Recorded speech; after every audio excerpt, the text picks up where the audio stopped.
bien. Aujourd'hui je vous parle de mon projet de marque. Je suis trop contente de venir vers vous avec cette nouvelle puisque ça fait genre 1 an que j'y pense et que je travaille dessus. Ça s'appelle Et que, c'est un mot que je vous expliquerai et surtout ce que ça signifie pour moi un petit peu plus tard dans cette vidéo. Donc c'est une marque d'objets, donc plutôt de la déco.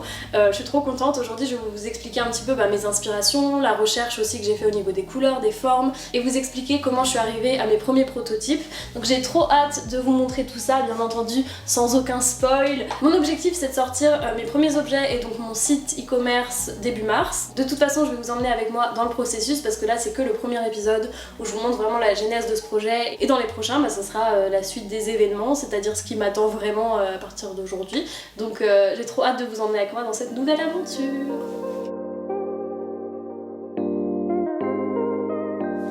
Je voulais vous parler un petit peu de ma recherche d'inspiration parce que c'est vrai que ça fait des mois et des mois que je vous saoule sur YouTube et Instagram avec ma passion pour le design, l'architecture, jusque dans des vidéos Sims, des stories aussi où je vous montrais une fois par jour un projet ou un architecte ou un artiste que j'aime beaucoup, quelqu'un qui fait du graphisme et tout. Et tout ça, ça m'a donné envie de créer quelque chose moi-même et du coup j'ai commencé à me renseigner parce que je voulais faire de l'objet et c'est quelque chose que je ne connais pas du tout, enfin aujourd'hui un peu plus, mais en tout cas au début du projet beaucoup moins. Je dirais que mon premier focus pour l'inspiration de mon premier objet c'est vraiment les courbes et les couleurs parce que j'adore toutes les formes assez organiques. Donc je me suis beaucoup intéressée aux formes traditionnelles japonaises, à différents types de pieds qu'on pouvait faire sur les récipients. Pour les matières aussi il y a plein de possibilités, ça peut être de la résine, ça peut être de la terre, enfin de l'argile, de la céramique. Donc j'ai commencé comme ça à constituer mon dossier où j'avais du coup mes inspi de formes, de matières et de couleurs et avant tout le concept de ce premier objet et j'ai trouvé une équipe qui me convenait hyper bien en Alsace et qui a su m'aider à notamment avancer sur le modèle 3D,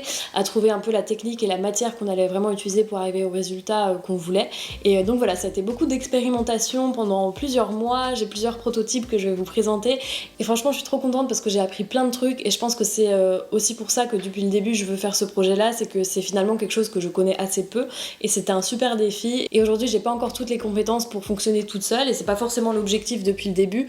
L'objectif c'est aussi de travailler avec des gens cool, j'ai pu embarquer plein de gens autour de moi pour ce projet là et c'est fait avec amour à petite échelle dans un atelier en Alsace et c'est vraiment tout ce dont j'ai rêvé depuis un petit moment.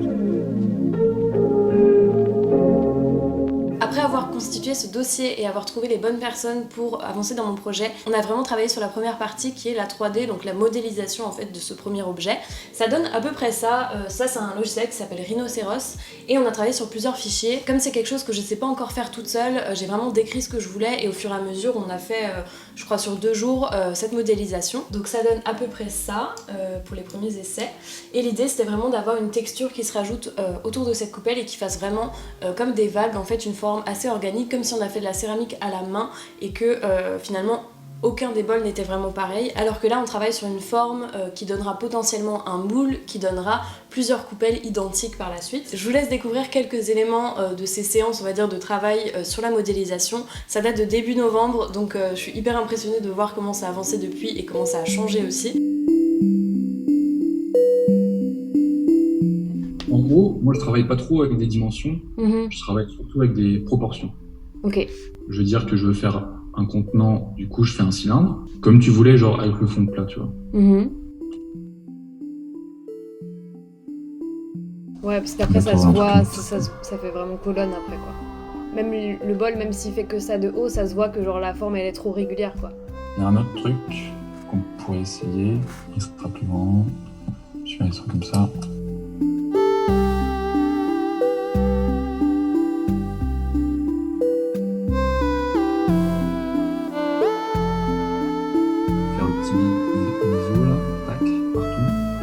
Bien. Et de toute façon, fais pas attention à l'intérieur parce que on n'aura jamais ça, tu vois. Mais tant mieux, en fait. Ouais. Je voulais t'inspirer des formes des nénuphars. Ouais, un peu. Pas forcément, mais on va dire ça comme ça. Du coup, on a fait un premier travail sur la forme telle que je l'avais imaginée et après il a fallu bien entendu affiner. Dans le modèle 3D, ça se sépare on va dire en 3 parties principales qui sont le mur on va dire de cette coupelle, genre les côtés, donc ils sont assez organiques en vagues, donc ça c'est vraiment ce que j'avais pensé. Toute la jonction entre cette première partie là et le pied, qui est vraiment un arrondi qui amène subtilement, on va dire, à la base de la coupelle. Et le pied qui est du coup plein et assez large. Quand je dis plein, c'est que c'est pas des pattes où vous avez juste un espèce de contour en relief qui fait un pied. Là, le pied est plein et ça permet vraiment d'ajouter aussi du poids selon la matière que tu fais. On a commencé par imprimer un moule à l'imprimante 3D avec un fil à base de maïs, je crois. En fait, c'est un faux plastique qui se dissout dans l'eau et qui permet de couler à l'intérieur de la résine. Donc en gros, chaque moule imprimé dans ce faux plastique en maïs, etc. ne s'utilisera qu'une fois parce que ça permet d'avoir vraiment des détails sur les objets que ne permettraient pas certains types de moules qu'il faut pouvoir enlever de la coupelle ou de l'objet que tu as envie de faire. Et donc je vais vous montrer ce que ça donne de faire les prototypes à l'atelier. Ça a été vraiment hyper intéressant, donc ça c'était plutôt au mois de décembre et c'est là que j'ai commencé à y aller à peu près une fois par semaine, en général le lundi, pour voir comment on avance, pour voir s'il y a des décisions à prendre aussi par rapport à tout ça. Je vous laisse voir ce que ça donne au niveau de la fabrication des protos, donc on en a fait 3 donc sur plusieurs semaines avec plusieurs ajustements et je vous les montre juste après parce que bien entendu que je les ai gardés, c'est comme mes enfants. Voilà.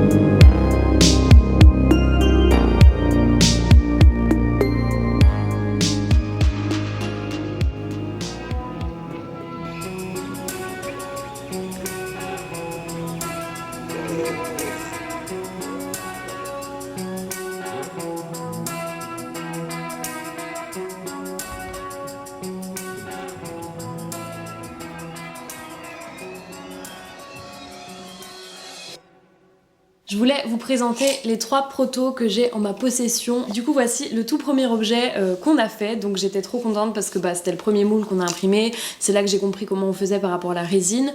Au début on était un peu parti sur des assemblages de couleurs un peu comme ça, pas tie and dye, mais en gros c'est un peu hybrider des résines différentes, en tout cas différents coloris, pour arriver à un résultat un peu comme ça. Forcément on avait réfléchi à des assemblages de couleurs qui marchaient bien ensemble, sauf que ce que tu fais sur l'ordi, encore une fois c'est pas forcément ce que tu auras dans la réalité. En dehors de la couleur, on s'est dit que c'était peut-être plus intéressant de faire une coupelle qui soit un peu plus haute, donc un peu plus comme un bol, et c'est ce que j'ai fait pour le deuxième.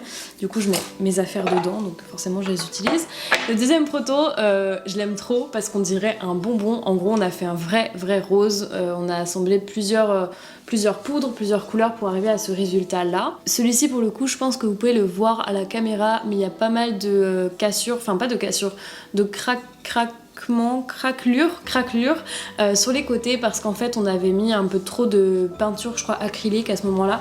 En fait pour certains coloris on va utiliser du pigment, donc c'est de la terre de sienne, en fait c'est vraiment une poudre hyper pigmentée, comme du fard à paupières. Il y en a d'autres où on a testé avec de la peinture, mais du coup selon ce que tu mets, ça se fond pas aussi bien et ça ne sèche pas aussi bien que si tu mettais que des poudres avec de la résine. Après le premier proto, j'avais vraiment envie de revenir à des couleurs unies et aussi d'augmenter la hauteur. Avec ce deuxième essai, on était en mode ok, la couleur est trop cool, on dirait une barbe à papa, c'est trop bien, genre j'aime vraiment trop. Ça marche aussi super bien avec la forme qui est vraiment mieux je trouve par rapport aux deux, du coup je sais pas si vous voyez la différence de hauteur, mais il y avait encore ce problème de matière et en parallèle on a fait un deuxième proto, cette fois-ci plein de verres différents dedans, et du coup on est un peu entre la couleur unie et l'hybride qu'on voulait faire au début, mais c'est un peu un accident en vrai, et du coup je pense que vous pouvez le voir, mais sur les bords vous voyez vraiment les couches qui ont été coulées, donc à chaque coulée c'est à la main et il faut en faire environ 5 ou 6, ça dépend un peu de l'épaisseur qu'on veut. Même si ce proto là il est pas hyper harmonieux au niveau de la couleur, je trouve qu'il est hyper drôle et je suis trop contente de l'avoir, enfin je suis trop contente d'avoir des traces en fait de ces avancées là. C'est à peu près à ce moment là que je me suis dit que j'allais faire 3 couleurs pour cette gamme là, donc c'est une gamme de coupelles, donc c'est à chaque fois la même forme mais 3 couleurs différentes qui sont un violet, un vert et un rose, et du coup j'ai trop hâte de vous montrer l'aspect final de ce bol là. Après là on n'est pas sur des objets à vocation alimentaire, le but c'est pas du tout de manger dedans, c'est plus décoratif, mais voilà c'est pas fait pour être de la vaisselle, c'est plus un objet décoratif que tu mets chez toi. comme ça. Je pense que vous savez à peu près tout sur les objets, sur leur conception, leur fabrication, même si la prochaine fois je pense que je vous emmènerai à l'atelier. Mais vraiment le but c'était aussi de vous présenter cette marque-là qui du coup s'appelle Ecke. Ça veut dire en alsacien et en allemand coin, comme le coin d'Elodie. Ça se réfère aussi à mes origines alsaciennes et donc là où c'est fabriqué. Il y a aussi le fait qu'en alsacien on appelle le Dreieckland, donc pays des trois coins, l'endroit où c'est fabriqué, donc près de Mulhouse. En fait c'est là où vous avez vraiment les trois frontières, donc française, suisse et allemande. Et ça aussi c'est quelque chose qui a bercé toute mon enfance, mon adolescence, et encore aujourd'hui c'est quelque chose qui m'inspire beaucoup. Il y a plein d'endroits que j'adore et c'est une région qui est hyper riche et voilà, qui me passionne. Donc voilà, j'avais envie de non seulement faire un clin d'œil au niveau du nom, mais aussi m'engager au niveau de ma production en me disant que voilà, je veux fabriquer en France et encore mieux pour moi en Alsace. Donc voilà, je suis trop contente. En tout cas, vous pouvez déjà nous suivre sur Instagram, c'est ecke.co. Le site, ce sera la même adresse, ecke.co, et ce sera du coup début mars en ligne. Je vous mettrai la date exacte sur Instagram, donc n'hésitez pas à aller nous suivre. J'ai trop hâte de vous parler de tout ça plus en détail dans le prochain épisode. Je pense que j'aborderai notamment toute l'identité graphique de la marque, mais aussi la fabrication des premiers bols qui eux seront en vente plus tard. Donc ceux-là, c'est vraiment les protos que je garde en mode mes bébés. Mais voilà, franchement, je suis trop contente. J'espère que le projet vous plaît autant qu'à moi et j'ai trop hâte d'avoir vos retours. Salut! Ouh, tout va bien.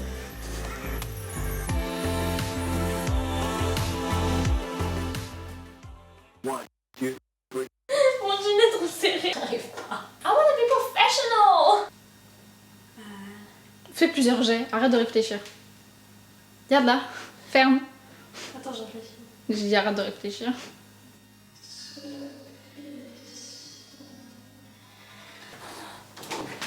Vous êtes là? Non. Quoi? Non. Bye. Je vais dire salut. Salut. Bonjour. J'ai créé ma marque. Et ton jean est ouvert. YouTube. Oh, Elodie. Hi, where everybody. Voir. Non, Elodie, tu te perds. Je voulais dire à la fin. Qu'est-ce que je voulais dire?